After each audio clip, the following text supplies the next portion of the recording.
Hello and welcome to No Enemies Here, May 21st, 2021, War Game News of the World. I look to the world to bring you news for $1.25 an episode. Am I being redundant here? But anyways, alright. So, news of the day. First things first, I know that I'm doing this and you're seeing something. You're seeing, like, visions of what the hell is that? Well, I'm gonna show you, and I ain't gonna tell you.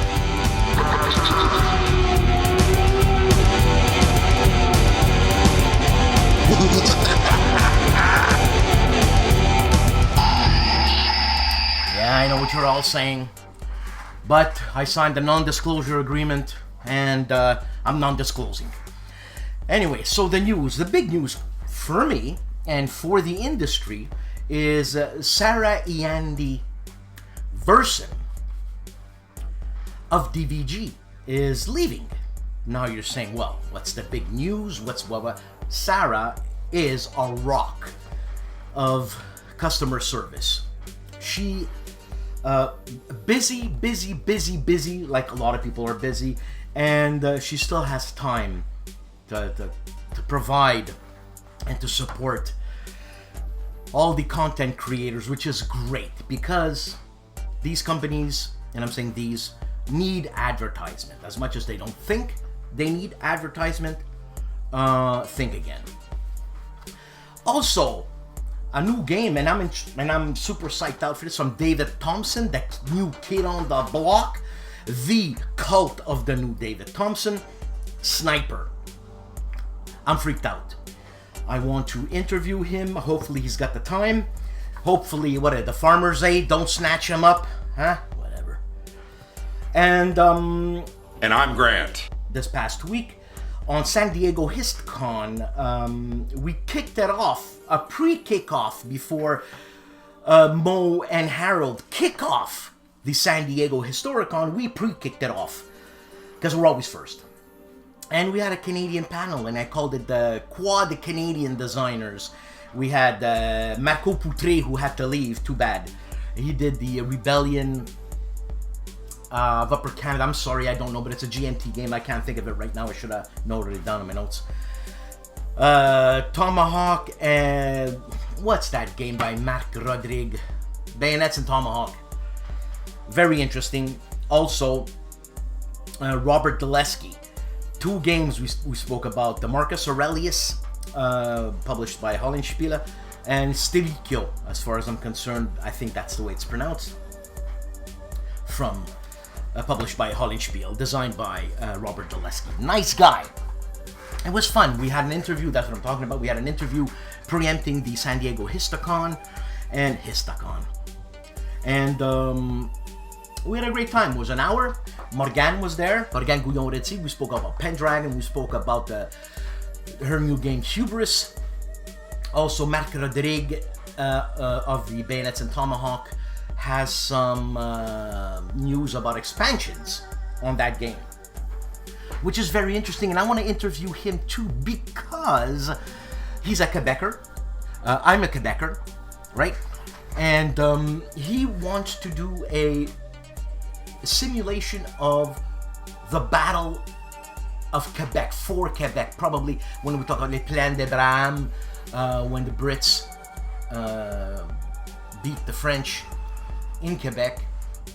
But I don't know very much where he's going to start, what he's going to do, but that's super interesting for me and for the rest of the world because it is Quebec, the cradle of North American civilization. Talk amongst yourself, debate it, I don't care, think about it, facts are facts, right? Anyways, so, well, that's it for the big news. Morale time, it's the end.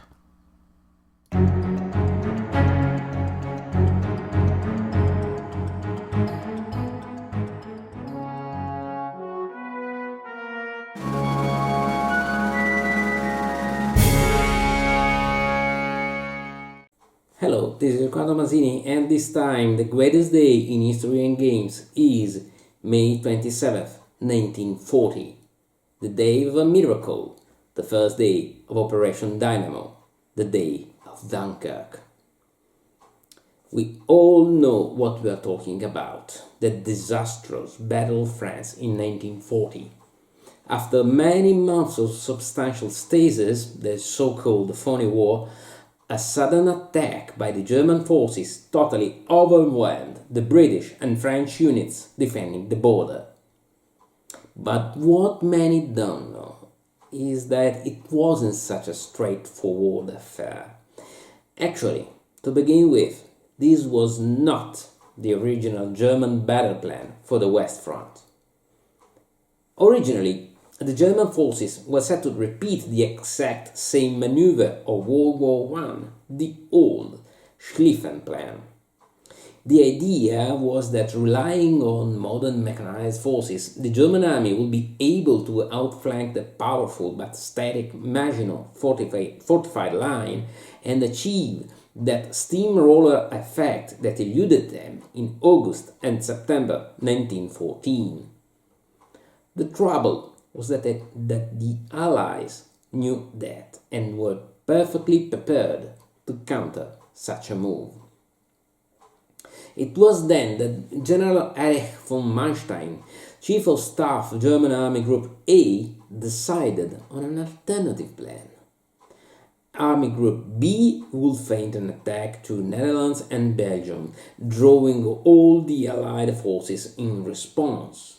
But at the same time, Army Group A would strike from the Ardennes forest in the south, point towards the sea and trap the French and British units in a pocket before they could reach the Channel ports.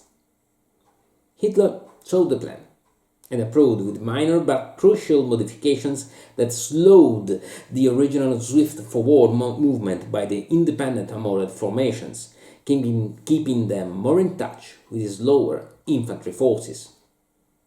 Anyway, everything went according to plan.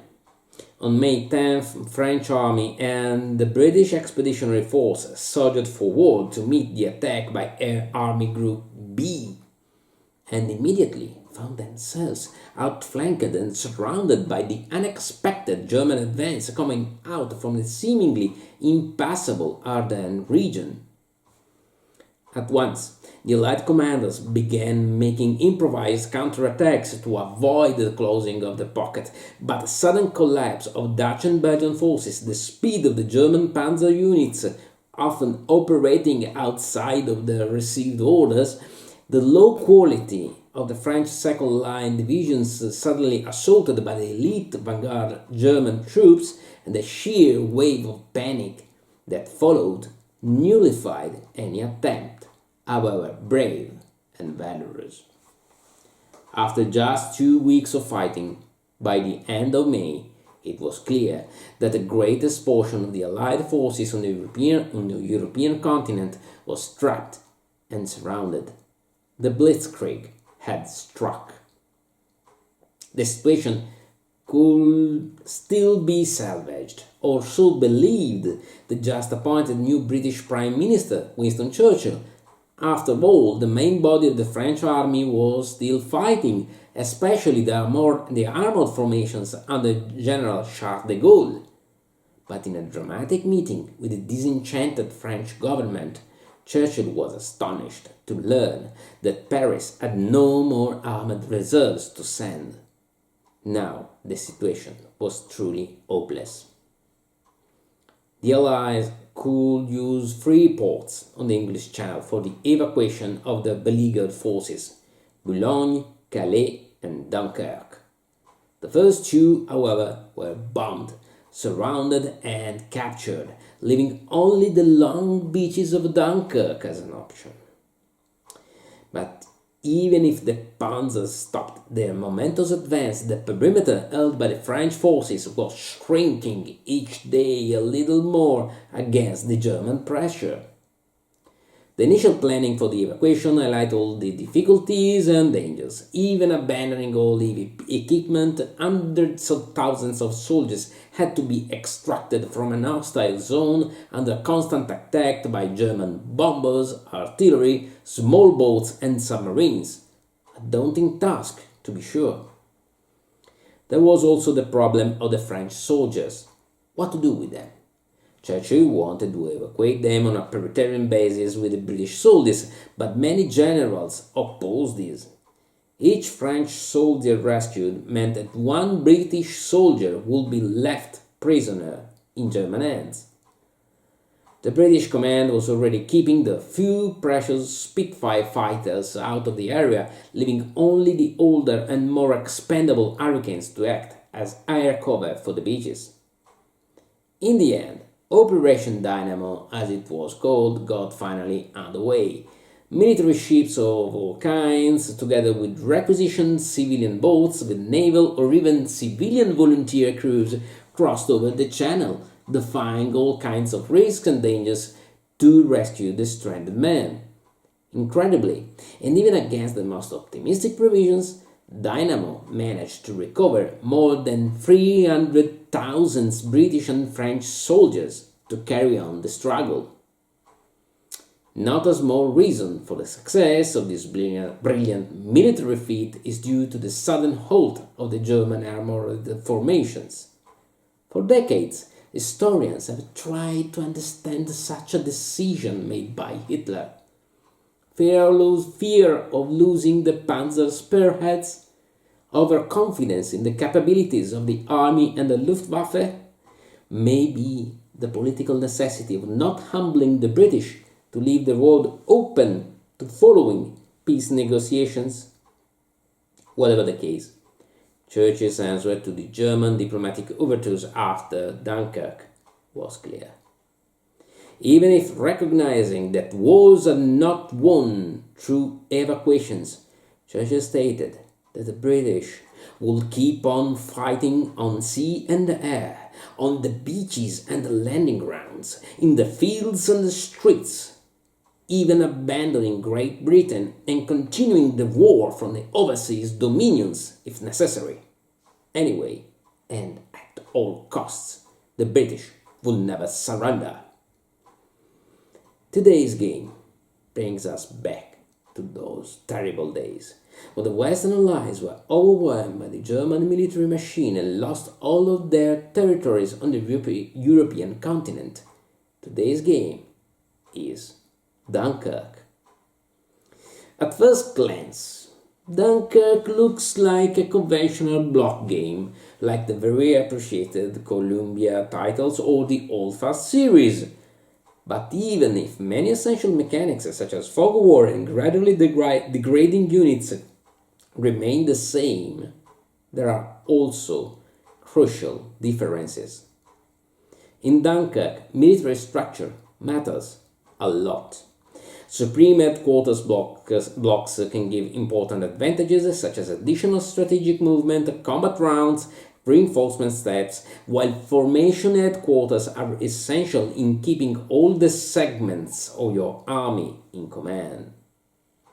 Also, individual formations are activated through a cheat pool system, leading to even more unpredictability in the chaotic blitzkrieg scenario conditions, further represented by special cards that introduce special events or specific modifiers. Finally, and most importantly, just from the start, the German player will secretly choose one out of 4 possible sets of victory conditions, as in reality, the Allies will be kept in the dark about the enemy's intentions until probably too late. Dunkirk is fast, engaging, highly replayable, unconventional, and with lots of realistic historical detail. Easily one of the best war games on the entire 1940 France campaign. So, that's it for this time. See you on the next battlefields. Ciao!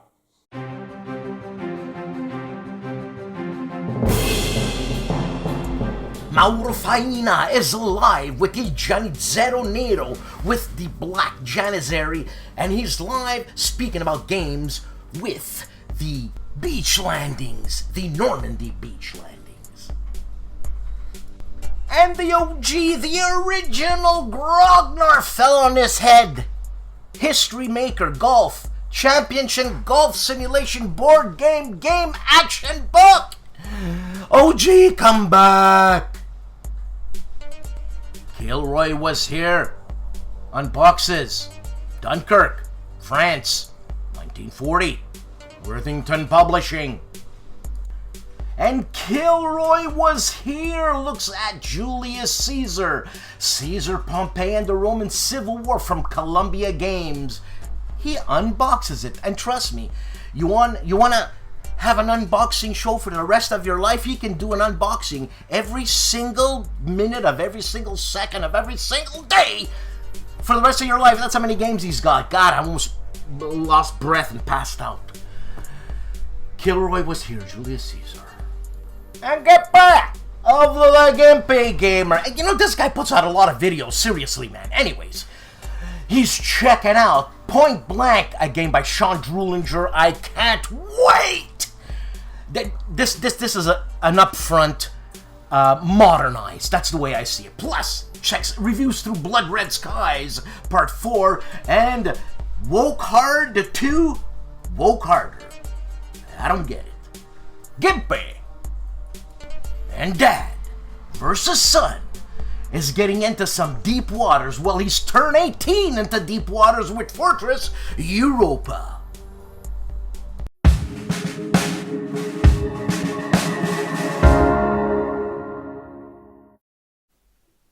Hello everyone, this is Michel Leviathan-Sorbet from the Polish YouTube channel Wojennik TV. Here is my weekly roundup of the content that I published on Wojennik TV during the last week. On Sunday, Igor, one of my fellow content creators on Wojennik TV, published his first part of a playthrough of Bayonets and Tomahawks by GMT Games. Bayonets and Tomahawks is set during the French and Indian War, one of the most interesting wars fought during the 18th century, and this was the first part of the playthrough. A second one will follow on Sunday. On Tuesday, I published a video concerning Fauna, a very old, very interesting family game by Friedemann Friese.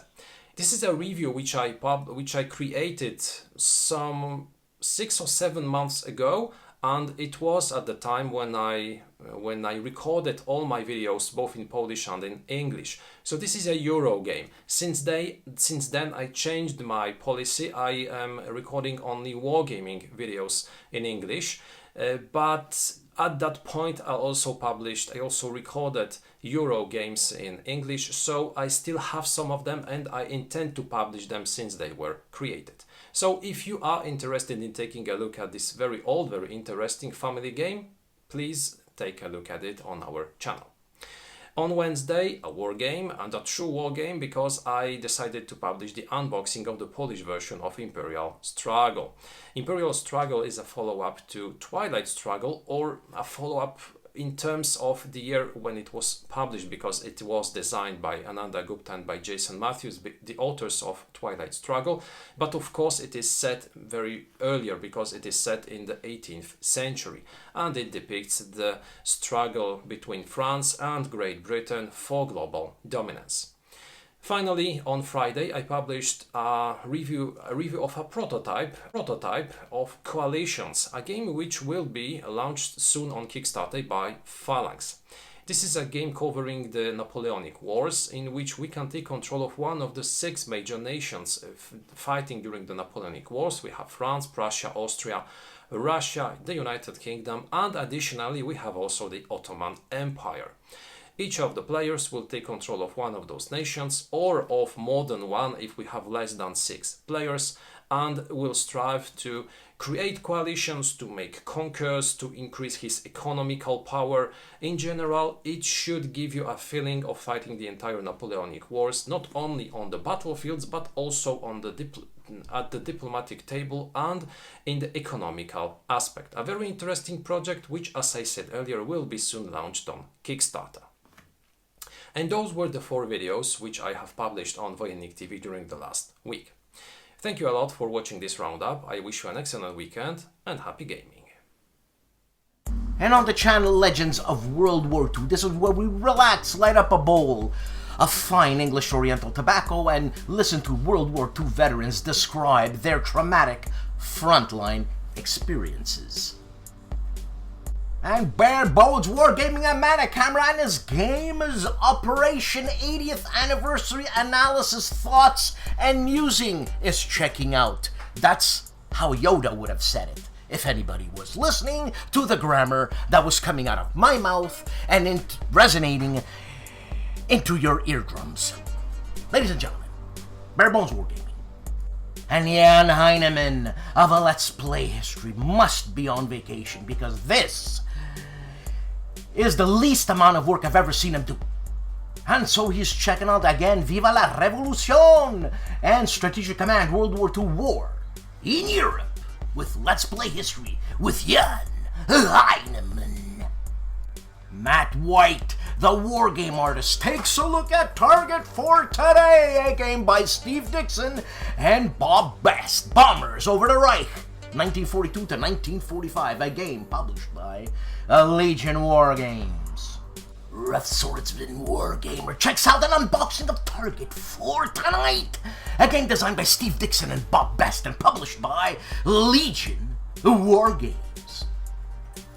And a game by Mac Rodrigue, Bayonets and Tomahawk, the French and Indian War from GMT Games. This is a preview on Mo's Game Table. Go check it out.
Of the big board is checking out Heroes Against the Red Star, a game by Lock and Load Publishing. Observation number 2, Become the Hunted. Sit down, relax, light up a bowl of fine Oriental English tobacco, and up your tactics again with Commands and Colors Ancients 209 Mount Garganus from Patrick's Tactics. This was going so well. From Patrick's Tactics and Tutorials.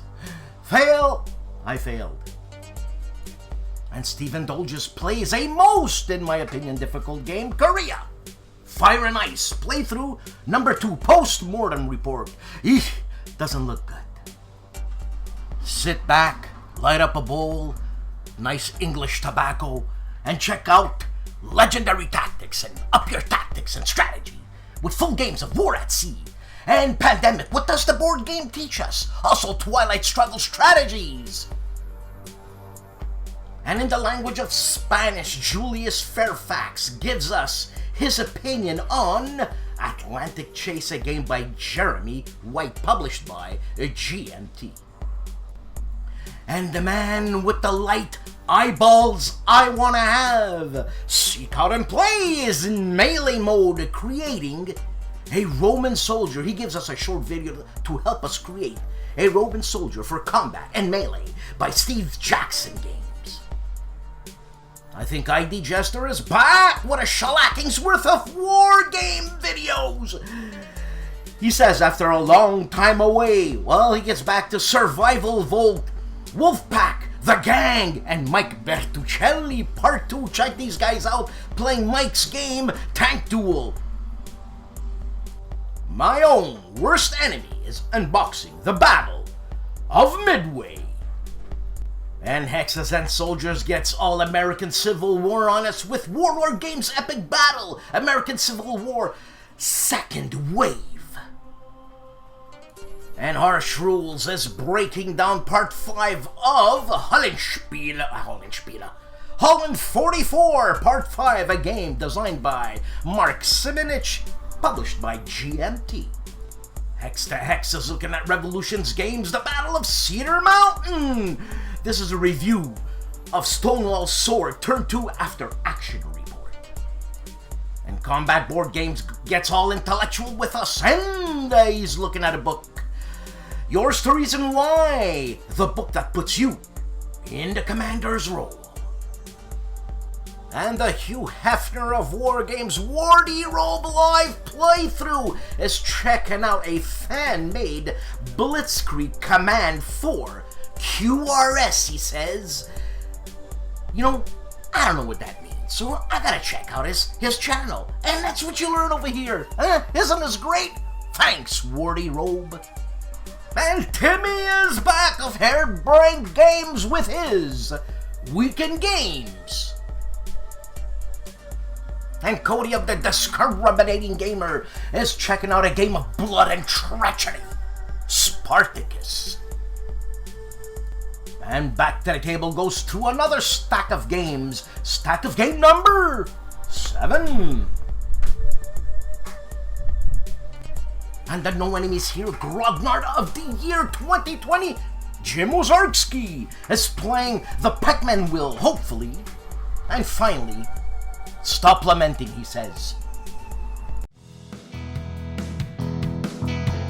Hey guys, Dave here. Welcome to the Centurions review, the punk rock band of wargame review institutions. On our website this week, we are reviewing Company of Heroes, the board game. It has fantastic components and has German, British, Soviet, and American forces in it. On YouTube, we did a first look at the Siege of Jerusalem from the Avalon Hill Game Company. This is the third version. The box is in really good shape. The scenarios for this last from either a few hours, or if you're playing the campaign game, can last over 30 hours. My friend played the full campaign and said it felt like he went through hell by the time the game was done. We also did a first look at Jobby's Guide to the Savage Core from Lucid Eye Games. This is a miniature game. It's a skirmish game, actually. I think it takes place in the early 20th century. Essentially, the world it's covering is an underground cavernous world with glowing stones and stuff that give light, and the different factions are Amazonians, Neanderthals, Cro-Magnons, the Jaguar tribe, and some others. Looks pretty cool. And the last thing we did on YouTube was Wargame Chat number 11, where Len and I talk about solo games, the ones we like and why we like them. Thanks for watching, and have a good evening. Summer of 1863, early on July 1st, in the surroundings of the small town of Gettysburg, the largest battle fought in the American Civil War begins to unfold. A battle that will determine the fate of the nation. A Most Fearful Sacrifice is an epic two-player war game allowing players to depict the fighting that occurred during all 3 days of this decisive clash. The Black Swan ACW operating system is specifically designed to handle the larger scale battle and provide a challenging, constantly developing battle situation. A Most Fearful Sacrifice, The 3 Days of Gettysburg, a game designed by Herman Luttman, published by Mark H. Walker. A Flying Pig game. Players 8 are giving you their initial impressions on the War Room from Nightingale Games, plus Labyrinth Basic Training Episode 2 US Operations, also unboxing 1944 Battle of the Bulge from Worthington Games, and unboxing USS LaFay from Catastrophe Games. And Tony of Tony's Board Life is continuing with Mrs. Thatcher's War Turn 7, and 8, also a What's in the Box, and continuing Mrs. Thatcher's War Turns 9 and 10. I'm just reading as I'm taping here. What do you think I'm doing?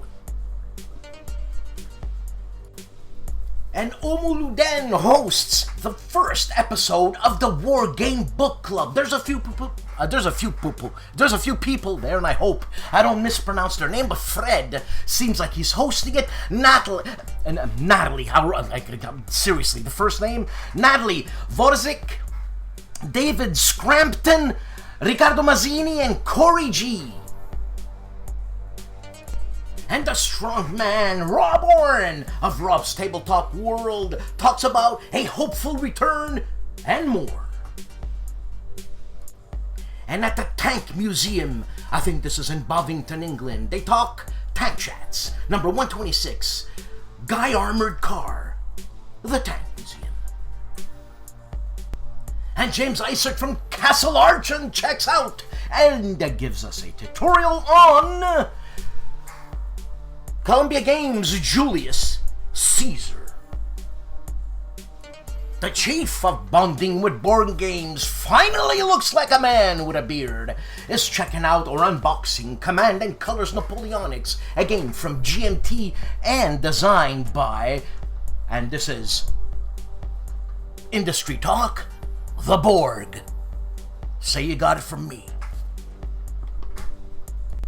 And the movie master that is STUKAJOE plays through by Stealth and Sea, a game by David Thompson published by DVG, also checks out Waterloo Campaign 1815. This is an infamous unboxing video, and again by Stealth and Sea, playthrough number 3, and he looks at Compass Games, A New Direction in Gaming unboxing. Also, that cap that is Wayne Hansen checks out on his Let's Chat segment, Drive on Suez, Solitaire, plus he's also taking a look at Drive on Suez, Solitaire, Recon. And on PP&M, The Pipe Channel, Handmade, Roger Wallenstein, Driftwood, finished freehand. Check out that beaut. You don't know whether to smoke it or kill someone with it. And Artie of ARDWULF'S LAIR is unboxing Hood Strikes North, a game published by MMP. Also, he's RPGing, flip-throwing Griffin Mountain, a POD design edition. I should say just a POD edition, not a design. And counter-clipping, where tons of people sit down and listen to this miserable and grumbling grognard clip his counters. Also unboxing Nevsky, a game designed by Volko Runke, published by GMT.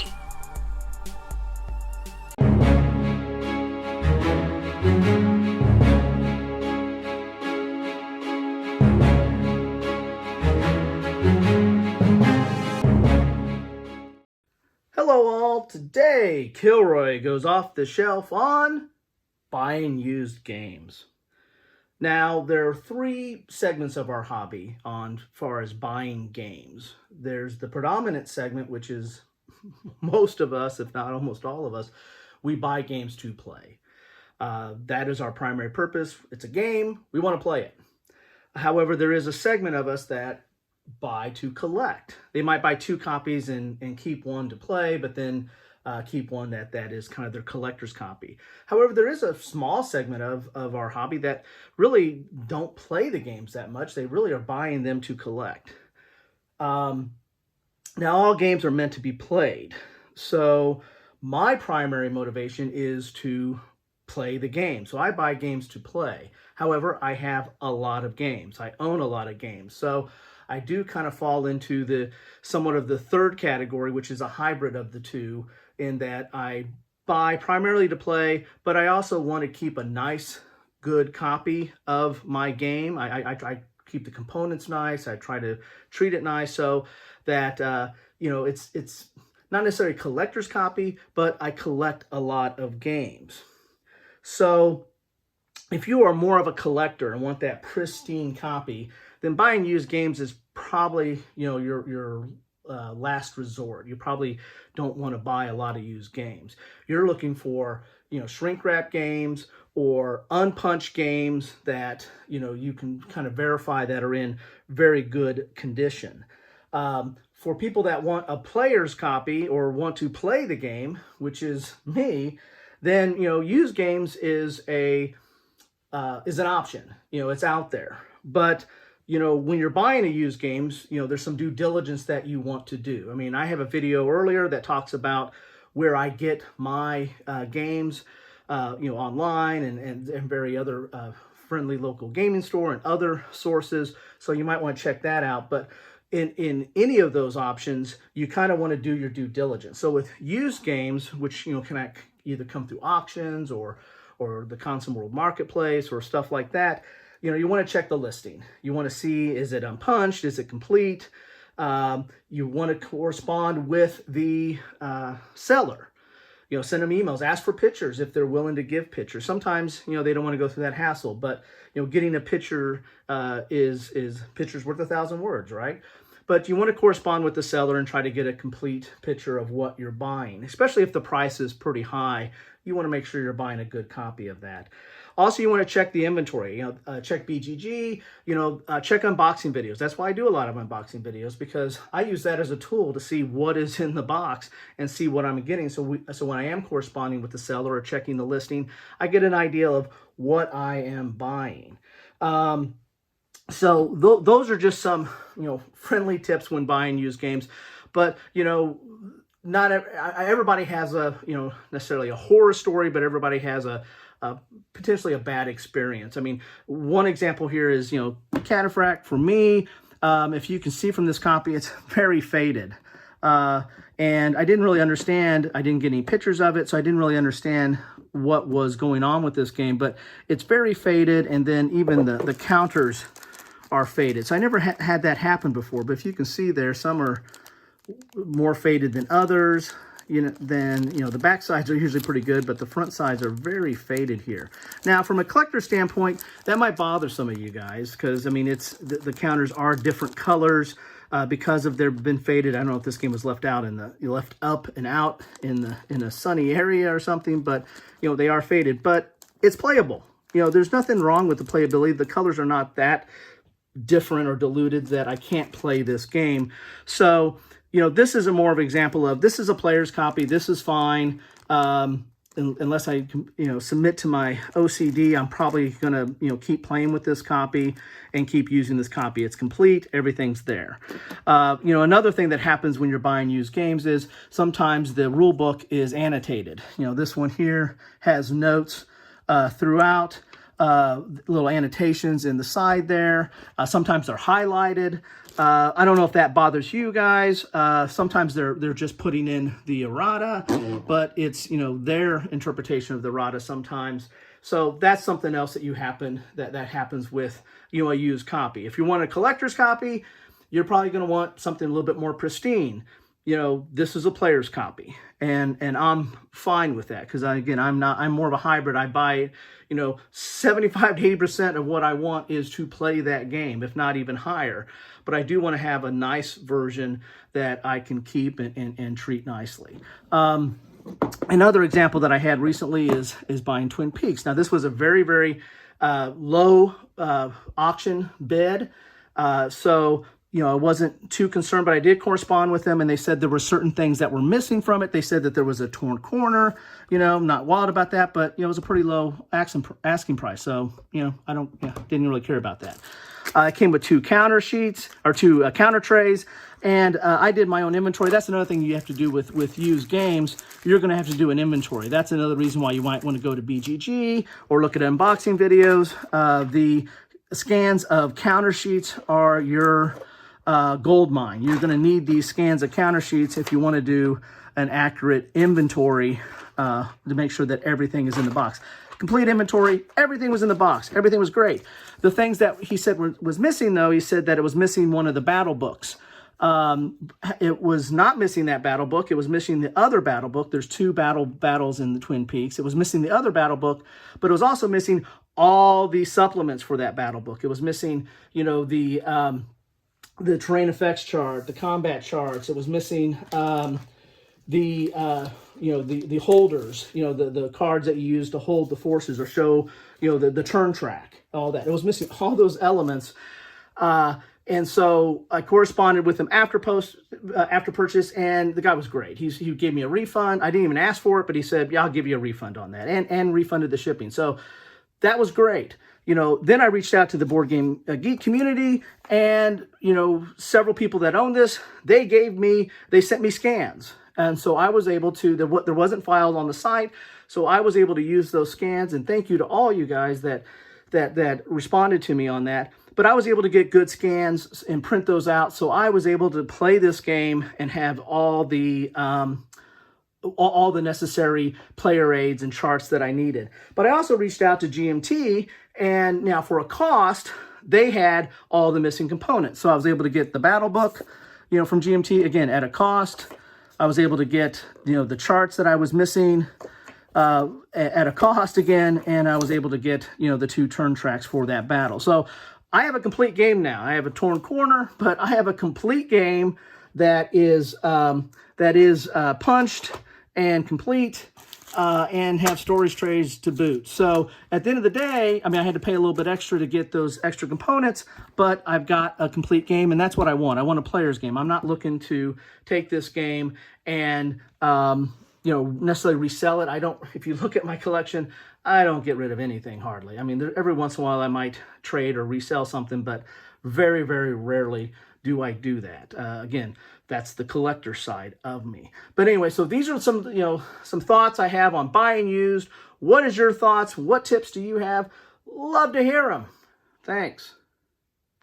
World War II Solitaire Board Game Channel is unboxing Swarm and playthroughing Swarm with a BF-109, and he's playthroughing Swarm with a FW-190, a fuck a wolf, and finishing that off playing Rattenkrieg Assault on the Tractor Factory, a postcard game by Paul Rohrbaugh of High Flying Dice Games.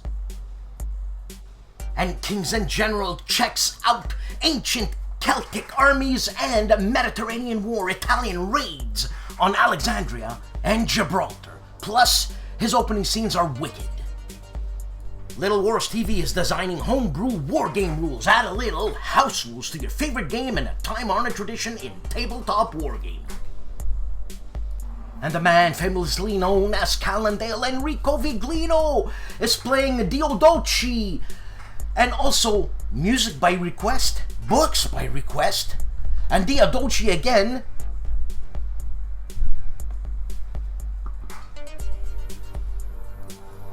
John Krantz and Bill of Compass Games were live with Town Hall episode 22. And 3 Minute Board Games is giving us a What is Worker Placement primer. And Wise Guy History is continuing his Atlantic Wall Night Turn, the 6th of June 1944. This is a game by Decision Games. Another show. Thanks for watching. Please subscribe. And if you so like, please donate on Patreon. Guys, this is a long show. Wait. It's not over. Fred Saraval. Check it out at the end. I'm telling you. It's a good one. Have a good weekend, guys. Sun's out. Not that I like the sun too much, but it's out. Have a good weekend. I'll see you next week.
cherchais un truc qui était derrière moi en fait.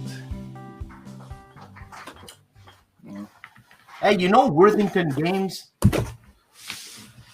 Il en sort beaucoup des jeux. Ouais. Mais it's great for beginners, man. Awesome. Ah, mais moi j'adore le. I really think there is a few things that I like about Worthington. First of all, production quality, awesome. Awesome. Like, awesome production quality, really nice. Always. On n'a rien à dire. On n'a rien à dire. Always cool. Ils sortent des jeux. I think they really hit that soft spot of. Yeah, I haven't played it, but they really hit that soft spot of real entry level war games, in the sense that they're real war games, but they're really entry level. Et ils arrivent vraiment à trouver ce truc de te faire jouer à du Hex Encounter, jouer à du block game. Ils font vraiment des trucs bien. Moi, le truc que j'ai adoré qu'ils ont sorti l'année dernière là. Ah bordel. Je vais tout casser. Ah. Voilà. Alors, j'ai tout cassé. Bon, c'est pas grave. Ça, je sais pas si t'as joué à ça. No, I don't have it. I asked him for it. Calice de petite Chris. Ça, c'est hyper bien. Vraiment cool. Vraiment, mais je vraiment pensais cool. qu'il était plus petit, le jeu. Ah non, c'est une vraie boîte. Hein. C'est OK. All right. C'est une vraie boîte. Vraiment bien. Très, très bien. Celle-là? Ah, mais ça, je l'ai. And I just took it out of my bag. Ouais, ça, je l'ai. Il y a une des mécaniques principales de mon jeu qui s'inspire de ça. Excellent. OK. Donc, Fred, dis-moi, quand on part. Dans le fond, on est parti. Ben, quand tu veux. Hey, Fred, you got a new P500. I don't know anything about your P500, and that's great because I'm going to be asking you questions on what kind of trains, what color trains do you have on this new game? Go ahead. What is this? So this new game is called A Jest of Robin Hood, with the very smart subtitle called Insurrection in Nottinghamshire. So it's a jest for Robin. Of Robin Hood. Robin, okay. Yeah. And it's the second game in the Irregular Conflict series that GMT recently introduced with Vijaya Nagara a couple of months ago. Mm-hmm. Going in this idea of showing irregular kind of conflicts, a bit like to take into their series a lot of coin adjacent game, you could say. And in that regard, that specific game, Jest of Robin Hood, is very coin adjacent. So. Yeah. I'm curious, Fred, because you got your first game is coming out, Red Flags Over Paris. Yeah. This is coming out very soon, right? It's actually at the printers, isn't it? Okay. And curious, you being a big Napoleonic history buff, obviously being a Frenchman, you went to Robin Hood. Why didn't you go to Napoleon? I don't understand. First of all, there is not a lot of insurgency conflict. There is one in Spain at the Napoleonic era, and I don't know. I'm not really attracted as a designer to that specific era. I like playing those games. I like this. I like this period of time. I think it's an interesting one, but I think maybe I could explain why Robin Hood if I explain maybe the design objectives that I had for this one. So basically, what happened is. Early 2020, we got hit by COVID, and I started to play a lot online. And pretty early in the lockdown, I joined a Discord server that's called the Coin Player Discord server. So it was at the time a rather small Discord server where you had a lot of coin players, so that were playing a lot of coin games. And I wanted to get into it for two reasons. First of all, because I've recently learned about a prototype of a coin game set in medieval Japan that was called the Pure Land, that since then has been added to the P500 last month. So I wanted to test that game. And the other reason why I wanted to join the Coin Discord server was I wanted to get into coin games. And I was thinking, well, I'm going to be in lockdown. That could be the good opportunity to finally deep dive into the coin system.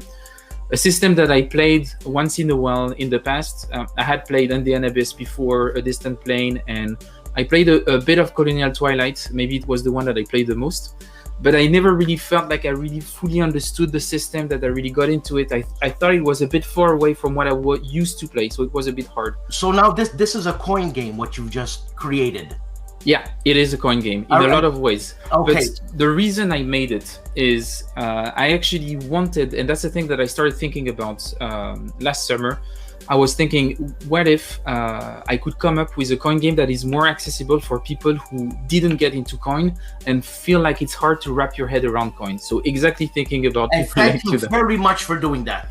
And that's the thing that I had in mind. And I was thinking, okay, what are the barriers to entry to a coin game? And I identified a few of them. First one was game length. The second one was the complexity of the interaction between the different factions, because you have 4 factions, all of them completely asymmetrical. The third one is often the topics can be a bit overwhelming, a bit dark, it can be a bit tough. So the length, the theme, the complexity, and also then the kind of game that you have, it can feel a bit dry. It's like you are optimizing your actions. There is a strong action economy part to it. And I was looking at this, and at that time I really had completely fell in love with the system. I thought that I still think even more so now that Volko was and is a genius. And I was like, oh my god, that's amazing, and I need to find a way to get more people to the system. And I looked at those the 4 barriers to entry, and I was like, how could I tackle all of them at once and make a game that tries to tackle all of those and lower them to the maximum?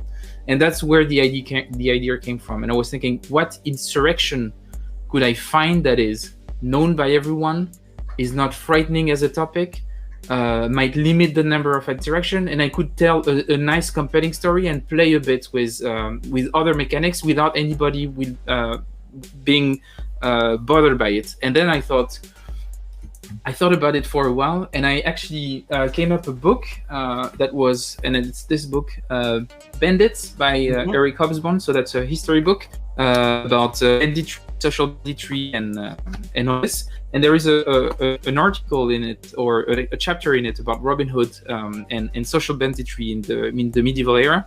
And I had that first, like, oh, there is maybe something here. And there was a reference in it to an academic article from the 50s by a guy called Rodney Hilton that I read after reading this. And there is one specific, like the article is brilliant, and it's pretty easy read, and I recommend to everyone to read it. It's called The Origins of Robin Hood. And there is one sentence in that article where he says that actually what is interesting about Robin Hood is when you look at him with modern eyes, you realize that Robin Hood and the Merry Men, they were basically doing guerrilla warfare in medieval England. Well, yeah. And I was like, oh, yeah. And I was like, yes, that's the topic. Of course.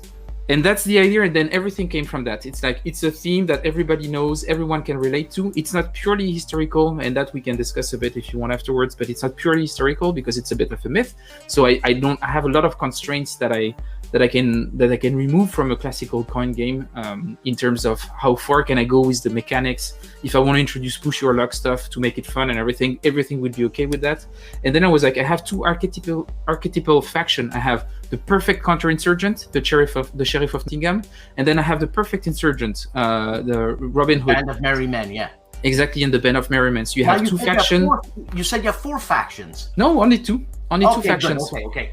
So you only have 2 factions. You need to know what each faction can do. They are very, and the fact that they are archetypal is also very interesting, because when you play Robin Hood, then you can take out Cuba Libre, and you can play an insurrection faction in Cuba Libre, because you have most of the mechanics that you already know from the game. Oh, how did the opponents know how the other cards work?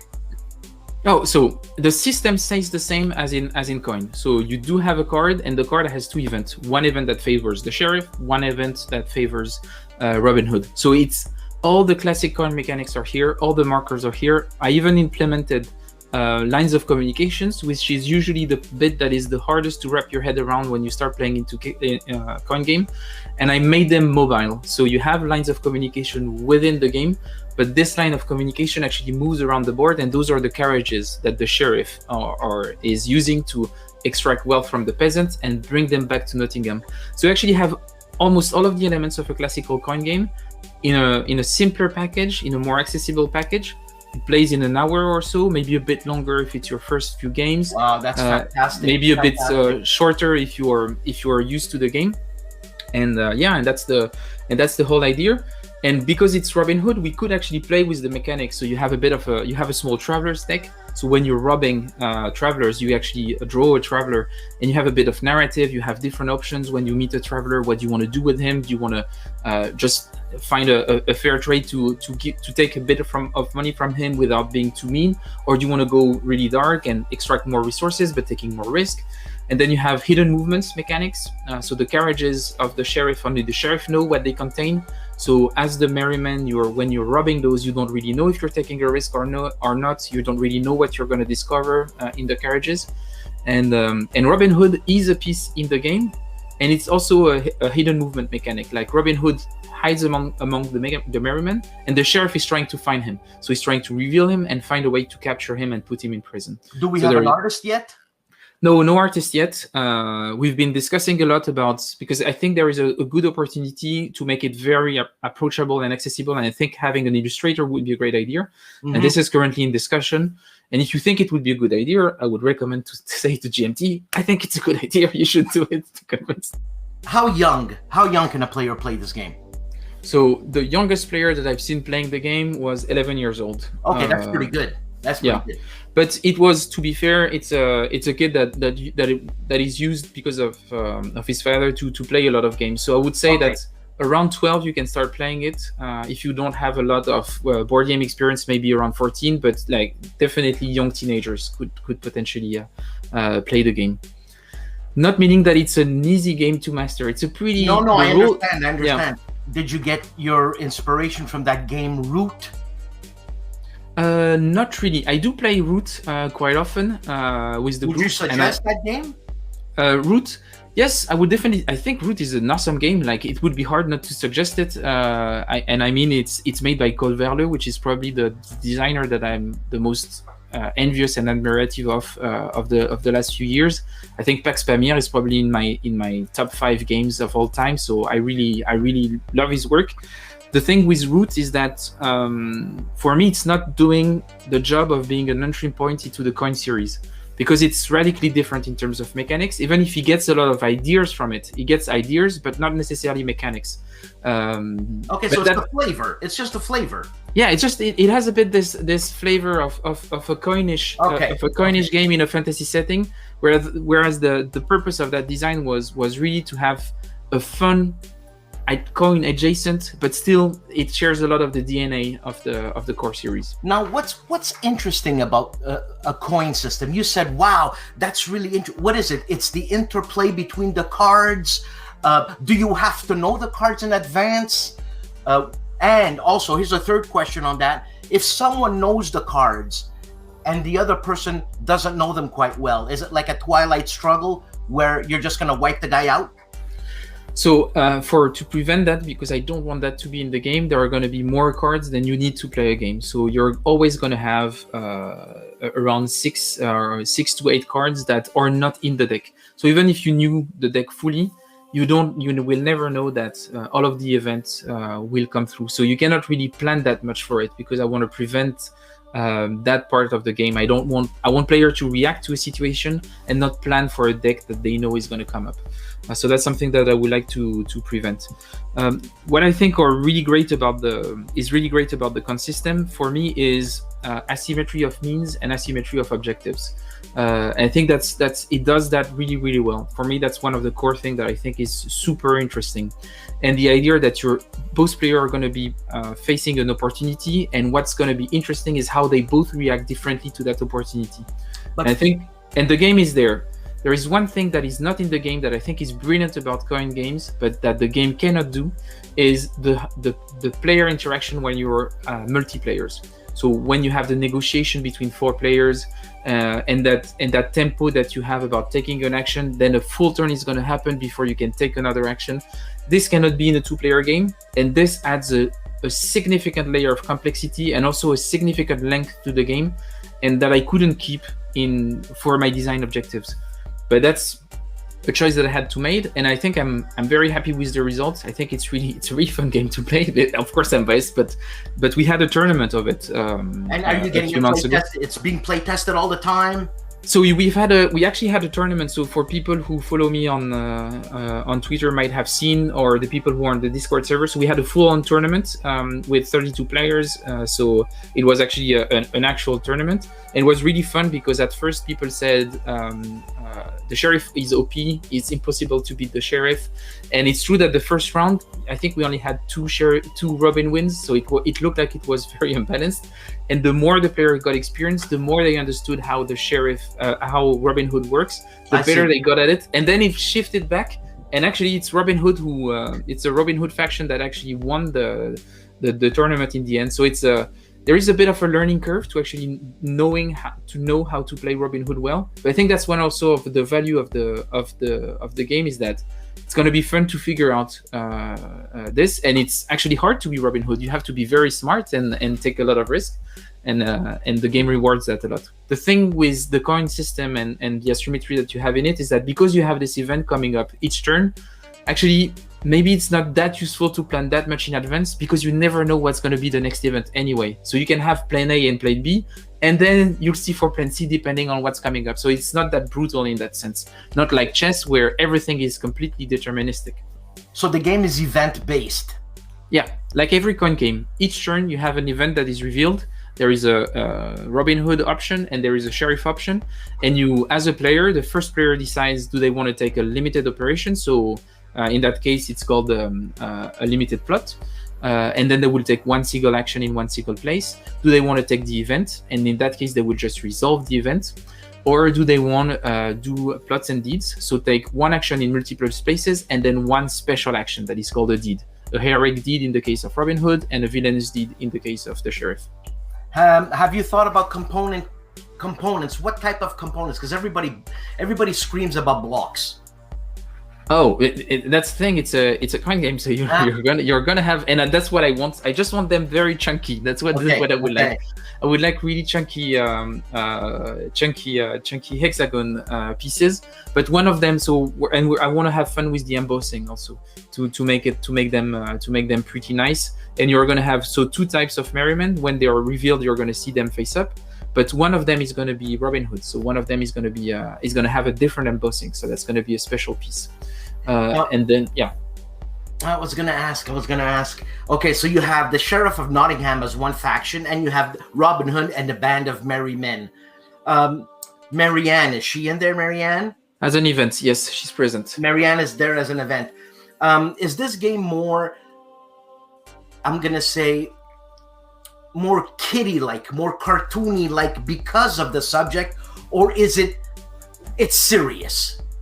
It is not serious, because it's me and I cannot make fully serious games, because it's hard for me to be completely serious.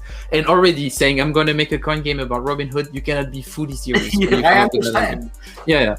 But I think there is a bit of a twist here, and maybe I should talk about the Go ahead, Fred. I want to know, man. The character of Robin Hood. So the vision that we have of Robin Hood today, he's actually Robin of Locksley. He comes back from the Crusades. He was actually a noble, but the sheriff took all of his money, and then like all this, like the thing that we know, and then he becomes he goes into the woods, he meets the merryman and everything. All that thing, like this romantic and swashbuckly thing, is actually super modern. Most of it comes from rewriting of the character that happened in the 19th century. Then Hollywood came over and actually further built upon that new version of Robin Hood. But if you look at the first version of Robin Hood, the one that we start seeing in the 14th century literature of medieval England, he's not like that at all. He's a pure yeoman. So yeoman is like a free peasant at that time. He's brutal, like he's ruthless. He's beating up monks. Like he's a really tough hero. It's like it's a really specific kind of guy. Like he's not that polished. He doesn't wear tights. Like he's a bit of a. He wear green tights? No, he doesn't. And he's like, and I guess his boots are full of shit. And he's like, and the game plays a bit with that. It comes from the trope, and it uses them to actually build a narrative. But actually, the system itself and what you're doing as Robin Hood puts something up, and it's actually talking about feudal tax system. It's talking about peasant revolts, and it's actually making an underlying point underneath the fluff of 19th and 20th century a romantic version of Robin Hood, saying something more structural about insurrection in medieval England. An everyday subject like Robin Hood might even interest my wife to play. Like, hey, honey, you want to play a Robin Hood game? It's like, yeah. And here we go. Next thing you know, we're playing Falling Sky. Yeah, I'm not saying that this exactly will happen, but I hope it will. But yeah, I think that's also why I wanted like the barrier of entry of the theme is also something that I really wanted to take into account, because I've had coin games for a while, and my wife never wanted to play a coin game with me, even if it was a topic she was interested in. It's really hard to say, let's play the war in Algeria tonight. Like, it's is it because it's the subject, or is it because it's the mechanic? The subject is really tough. Like, it's really tough to get in for non-war gamers. Like war in Algeria. I mean, come on. It's like it's a pretty heavy topic. If you say let's play a nice game of Robin Hood, and you're actually talking about counterinsurgency, it's easier to bring to the table. Yeah. That's good though. That's great, Fred. I can't wait. The production is a big production. It's a big box, toute la patente. Yeah, it's gonna be toute la patente. So it's gonna be an actual big box, but it's not gonna be like a big coin game like you would have Falling Sky or everything. So it's gonna be a normal size box, so a classical GMT box. The map should be the size of Cuba Libre. There would be less components in it. There would be less cards. It's a smaller game overall. You play it in an hour and a half maximum, but around an hour most of the time. So it's going to be, content-wise, a smaller game. So it should be also cheaper than the bigger production, where more research and everything. But it would be a normal-sized box.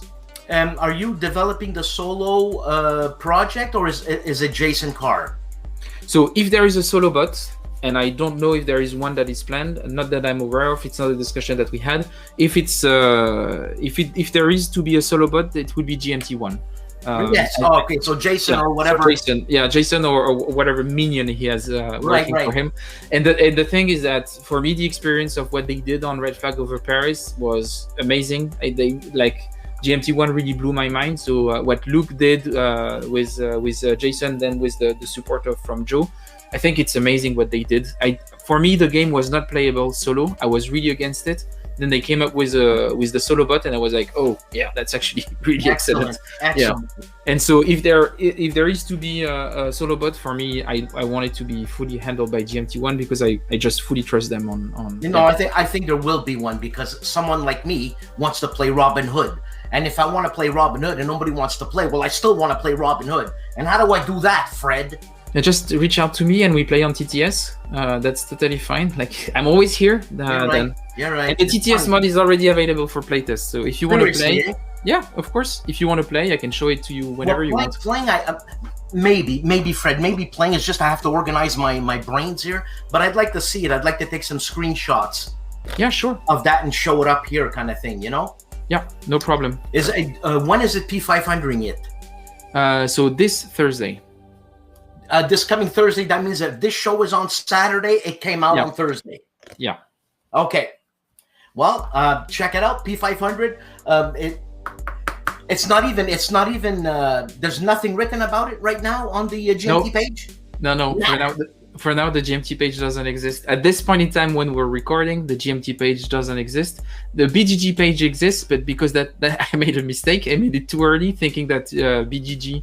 Will take more time to approve it, because usually last time I did it took 5 or 6 days. So I was like, okay, I'm gonna make it in advance, and I was way too early, and they approved it in 12 hours, and I was like, oh fuck. So the BGG is actually online. It has been online for a week, so I think there is around 15 people who are aware that the game is gonna be released ahead of time. But that's just me making. There's gonna be more now, and that's good. I can't wait to see the map. I'm really curious. I'm wondering how green it's going to be, because I have green in my head. Obviously, it's going to be there are 2 forest spaces next to Nottingham, so you're going to have at least those 2 big green spaces. But overall, you have and then around this you have the castle of Nottingham, and then you've got 7 parishes that are all around the board. Okay, all right. You know what? This is awesome. I can't wait. I loved it when Worthington put out their Robin Hood, and I just flashed you that game. This one here, yeah, I know, man. It's too cool. It's too. I just love Robin Hood, man. This is really cool, and maybe I don't know if we can add it, but there is one thing here. So the Traveler's deck that I have, where you draw a card from the Traveler deck when you're doing a rob attempt, was inspired by playing this game, because there is a bit of a sort of a cheat pool mechanic where you have different characters that can appear in the game. It doesn't work at all like this, but it's just when I played it, it made me think, oh, that would be nice to have a similar kind of mechanic, and it evolved into an actual fully structured different mechanic with the Traveler's deck, but it all came from playing this. So what version do you have there? Because this is an Avalon Hill version. It's boxed. Oh no, mine is the OSG Operational Studies Group version. I think it was the one that they I think it's the one that they did after. So it's a folio version. Okay. It's not a cool Avalon Hill boxed. I don't have that kind of money then. I'm on the net so often and looking for deals, man, and I'm just waiting. You know how many deals I lost because I waited? But anyways. Well, Fred, I mean, if you got anything else to say about this, Fred, say it. I think it's very exciting. I'm not going to say anything to my wife. I'm just going to present her the game and say, hey, you want to try Robin Hood? Originally, I wanted to make it to be a 5-minute interview, so I think I said more than enough. No, it's great. I'm super happy if you want in the future to have a live stream where we play the game or something like this. That would be whatever you want.